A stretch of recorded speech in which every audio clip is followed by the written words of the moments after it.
जी अस्सलाम वालेकुम। उम्मीद है कि आप सब लोग खैरियत से होंगे। इस वक्त मुल्क की सियासी क़यादत पीडीएम की और पीपल्स पार्टी की दुबई में मौजूद है। वहां पे क्या कुछ हो रहा है वो तफसीलात आपके साथ शेयर करेंगे। डीजी आईएसपीआर साहब ने आज एक प्रेस कॉन्फ्रेंस की, उस हवाले से भी कुछ तफसीलात हैं और उसके अलावा कुछ मजीद चीजें कोशिश होगी कि उनके ऊपर भी रोशनी डाली जाए। अच्छा, पहली चीज जो मैं आपसे शेयर करना चाहता हूं, बड़ी इंपॉर्टेंट है। आज डीजी आईएसपीआर साहब ने प्रेस कॉन्फ्रेंस की और उस प्रेस कॉन्फ्रेंस के अंदर बहुत सारी चीजों को उन्होंने क्लियर किया, बहुत सारी इंफॉर्मेशन शेयर की जो पहले अवाम के पास नहीं थी। उसमें एक जो इंपॉर्टेंट इंफॉर्मेशन उन्होंने शेयर की कि 9 मई के वाकयात के हवाले से जो तीन अफसरान को जिनमें इंक्लूडिंग एक लेफ्टिनेंट जनरल लेवल का अफसर है उसको सर्विस से निकाला गया। उसके अलावा भी दीगर जो सीनियर अफसरान हैं उनके खिलाफ भी महकमाना या तादीबी जो भी कार्रवाई होती है आर्मी के रूल्स के मुताबिक वो कार्रवाई भी की गई। अच्छा, ये खबर बहुत सारे लोगों के ने एज ए सरप्राइज भी आई कि जनाब इतनी जल्दी ये एहतसाब का अमल हो गया, ये कार्रवाई हो गई। लेकिन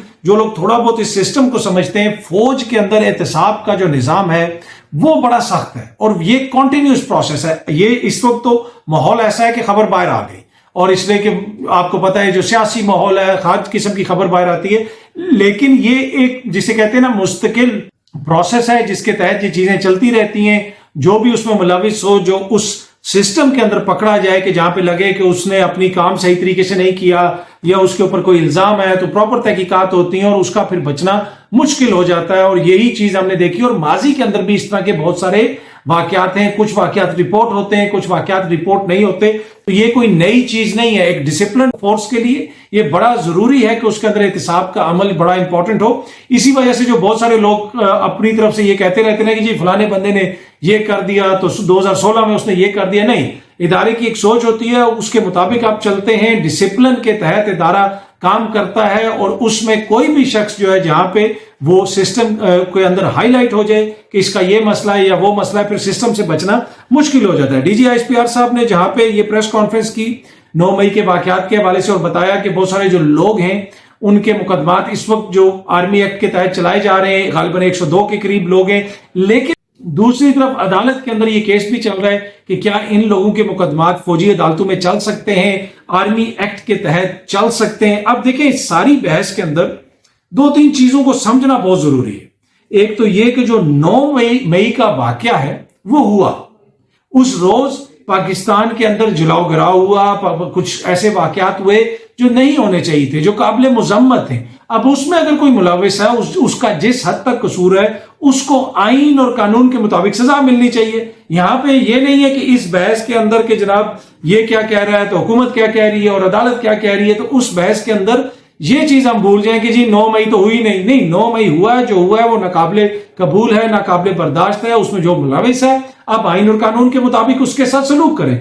और सुप्रीम कोर्ट के अंदर भी जो बहस हो रही है वो ये नहीं हो रही कि किसी को छोड़ दिया जाए, वो ये हो रहा है कि ये जो लोग हैं जो इनके ऊपर मुबैना तौर पे इल्जाम है कि उन्होंने ये किया है, इसलिए कि अब अदालतों में मुकदमात चलेंगे, जिधर भी चलेंगे, जिस तरह भी चीजें आगे बढ़ती हैं, तो फिर पता चलेगा कि उनमें से कौन कन्विक्ट होता है, कौन कन्विक्ट नहीं होता।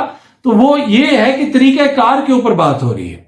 तो वो एक एकेडमिक बहस है, एक आईनी बहस है, वो एक अलग चीज है। लेकिन इस सारी बहस के अंदर इस चीज को आप ट्रिवियलाइज नहीं कर सकते, इस चीज की अहमियत को आप छोटा नहीं बना के पेश कर सकते कि उस दिन जो कुछ हुआ वो काबिल मुजम्मत है। अच्छा, अब जो वाकया हुआ वहां पे उस हवाले से जिस तरह मैंने पहले भी कहा कि सुप्रीम कोर्ट के अंदर पिटीशंस गई हुई हैं, मुख्तलिफ पिटीशंस आई हुई हैं और आज दोबारा बेंच टूट गया। हुकूमत ने जनाब मंसूर अली शाह साहब के ऊपर एतराज कर दिया। अब इस मुकदमे की संवाद के दौरान आज ही सुप्रीम कोर्ट ने ये रिमार्क्स भी दिए चीफ जस्टिस साहब ने कि तवक्को है कि सुप्रीम कोर्ट में समाअत मुकम्मल होने तक फौजी अदालतें ट्रायल शुरू नहीं करेंगी। लेकिन आज प्रेस कॉन्फ्रेंस जो डीजी आईएसपीआर साहब की हुई उससे ये तासुर मुझे मिला कि जी वो तो मुकदमा शुरू हो चुके हैं। अब वो किस स्टेज पे हैं, जितना स्विफ्टली एक्शन उनके अपने लोगों के खिलाफ हुआ तो मेरे ख्याल में एक तरह से ये फ्रस्ट्रेशन भी हो सकती है कि जनाब दूसरी तरफ इतना देर क्यों लग रहा है, दूसरी तरफ बहुत सारी चीजें जो है वो क्यों इतनी तेजी से मूव नहीं कर रही हुकूमत, उसमें क्या मसाइल है, क्या कुछ हो रहा है। तो ये भी एक चीज हो सकती है। तो अब एनीवे ये नहीं पता कि वो जो 102 लोग हैं उनके ट्रायल किस स्टेज पे हैं। कल दोबारा इस केस की समाअत होगी सुप्रीम कोर्ट के अंदर और फिर पता चलेगा कि चीजें आगे किस तरफ जाती हैं। अब तो शहबाज शरीफ साहब ने मुख्तलिफ मामलात में कानूनी मामलात को देखने के लिए, चाहे वो उनके भाई की वापसी या ये दीगर है, तो अपनी लीगल टीम भी जो है एक तरह से रीवैम्प की है और उसके अंदर हमें फरोख नसीम साहब भी नजर आ रहे हैं जो इमरान खान के वजीर कानून थे, पहले भी मैंने आपसे जिक्र किया।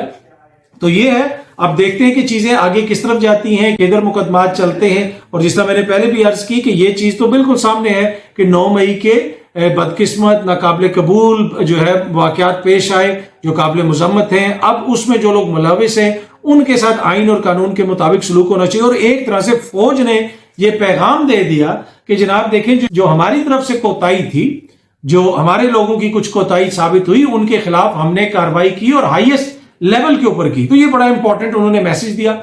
दूसरी तरफ अब अगर आप सिविलियन देख लें इंतजामिया को, तो उसी लाहौर के अंदर आईजी पुलिस भी थे, डीसी भी थे, एसी भी थे। उन लोगों के खिलाफ अब तक क्या कार्रवाई की है पंजाब की हुकूमत ने और वफाक की हुकूमत ने? क्या किसी अफसर को ओएसडी बनाया, किसी को वहां से मूव किया, लिबर्टी से लोग वहां पे कैसे पहुंचे, क्या उसकी तहकीकात हैं? उसमें अभी उन तहकीकात किस स्टेज पे पहुंची हैं, उनको क्यों नहीं आगे बढ़ाया जा रहा? उस हवाले से हो सकता है कि आने वाले दिनों में चीजें पता चलें कि उस हवाले से भी तहकीकात हुई है। इसलिए कि जिम्मेदारी तो लाहौर की इंतजामिया की थी कि वहां तक क्राउड को पहुंचने से रोका जाए। तो वहां पे जो बहुत सारा कहा जा रहा है कि जनाब रिस्ट्रेंट का मुजाहरा किया गया, तो वहां पे जो ग्राउंड पे लोग थे उन्होंने रिस्ट्रेंट का मुजाहरा किया, गोली नहीं चलाई गई। अगर गोली चलाई जाती तो खुदा ना खास्ता वहां पे हलाकतें हो सकती थी और मसाइल जो है इस वक्त जो हमें नजर आ रहे हैं इससे भी ज्यादा गंभीर हो सकते थे कि एक बड़े पैमाने के ऊपर अवाम के जब वहां पे अगर हलाकतें होती, लोग जख्मी होते, तो क्या उससे मुल्क का माहौल बेहतर होता? तो वो तो रिस्ट्रेंट का वहां पे मुजाहरा किया गया, लेकिन उस सारे अमल को रोकने में पीछे प्लानिंग में किस किस की कोताही थी, उनके खिलाफ कार्रवाई की।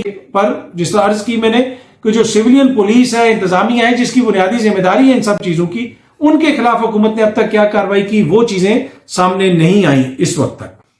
अच्छा, दूसरी तरफ दुबई में मौजूद है जनाब, मैंने आपको बताया पीडीएम की क़यादत, पीपल्स पार्टी की क़यादत और दीगर कुछ लोग जो है वहां पे ये सलाह मशवरा हो रहा है इलेक्शंस के हवाले से।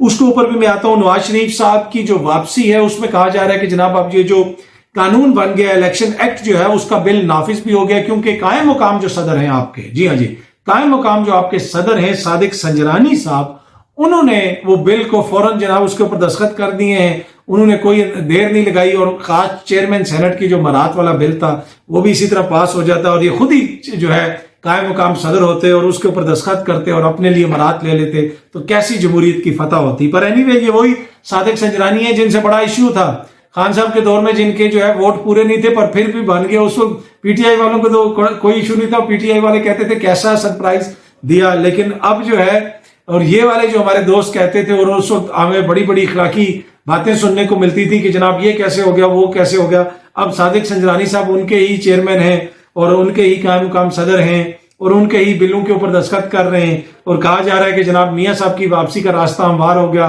और अब उनकी नाअहलियत खत्म हो गई।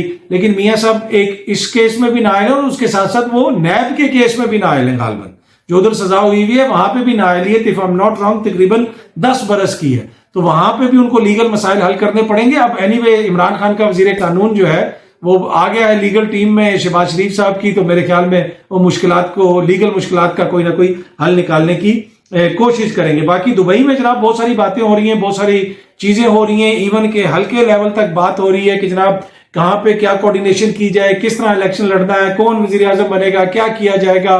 ये सारी चीजें बड़ी अच्छी बात है, वो जरूर मुशावरत करें।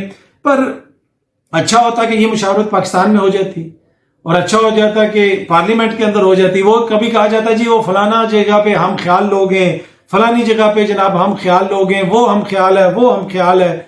लेकिन अगर कोई हम ख्याल इस वक्त हमें नजर आता है वो तो हमें पार्लियामेंट नजर आती है कि अपोजिशन लीडर राजा रियाज साहब भी कहते हैं जो हुकूमत कह रही है बेहतरीन कह रही है। तो इससे ज्यादा हम ख्याल पार्लियामेंट आपको कभी नजर नहीं आती। तो इस हम ख्याल पार्लियामेंट के अंदर ही कोई मुशावरत कर लेते, लेकिन जरूरी है कि पाकिस्तान के फैसले मुल्क से बाहर हों।